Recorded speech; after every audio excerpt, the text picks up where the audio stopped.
Online video में आप सभी का स्वागत है। आज हम कक्षा चतुर्थी आदर्श हिंदी रचना अध्याय 6 विशेषण के अभ्यास 17 को समझेंगे, पढ़ेंगे। आप इस पुस्तक के अंदर देख रहे हैं कि एक छोटे से 4 लाइन दी हुई है, जिसमें भगवान श्री राम के 2 पुत्र लव और कुश। लव कुश बहुत सुंदर बालक थे। माता सीता उनको बहुत प्यार करती थी। गोरे रंग वाले दोनों कुमार सभी को अच्छे लगते थे। गहरे छिपे शब्दों को ध्यानपूर्वक पढ़िए। अब एक इसमें जो गहरे छिपे शब्द हैं उनको ध्यानपूर्वक पढ़ना है। और अभ्यास 17 इसको हम इस खाली जगह हल करेंगे। इसका पहला प्रश्न है, जैसे भगवान राम के कितने पुत्र थे। तो आपने इसमें पढ़ा होगा कि भगवान राम के 2 पुत्र थे। कितने पुत्र थे? भगवान राम के 2 पुत्र थे। दूसरा प्रश्न है, लव कुश कैसे बालक थे। तो इस पैराग्राफ के अंदर आया है कि लव कुश सुंदर बालक थे। कैसे बालक थे? लव कुश सुंदर बालक थे। तीसरा प्रश्न है, लव कुश का रंग कैसा था। कि लव कुश किस रंग के थे, उनका रंग कैसा था। तो लव कुश का रंग गोरा था। कैसा रंग था उनका? गोरा रंग था।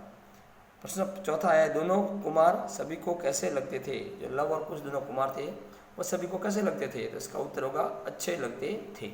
अब हमने ये 4 प्रश्न हल किया। अब आगे आप उपयुक्त चारों प्रश्नों के उत्तर एक एक शब्द में दे सकते हैं, तो एक एक शब्द में उत्तर दीजिए। पहला प्रश्न है, भगवान राम के कितने पुत्र थे। उसका एक शब्द में उत्तर होगा 2।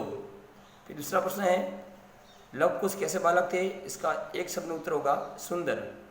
फिर है तीसरा प्रश्न है, लव कुश का रंग कैसा था। उसका एक शब्द में उत्तर होगा गोरा।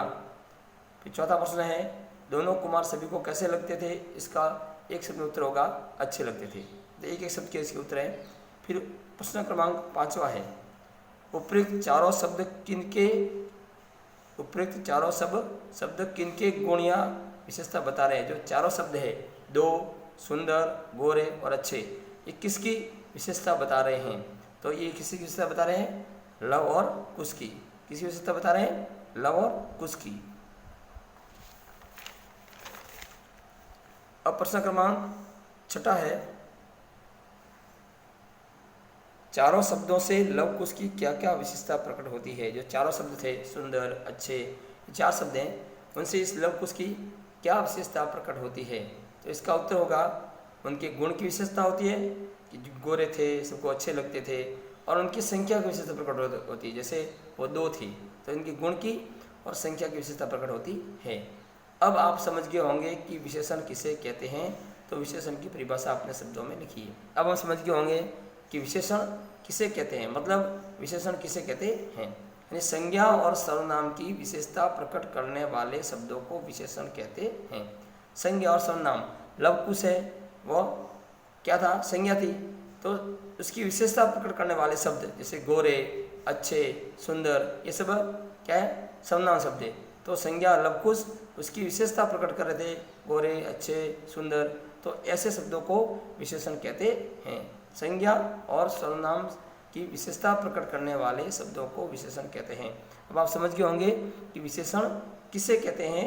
संज्ञा और सर्वनाम शब्द है, उनकी विशेषता प्रकट करते हैं, उनको विशेषण कहते हैं।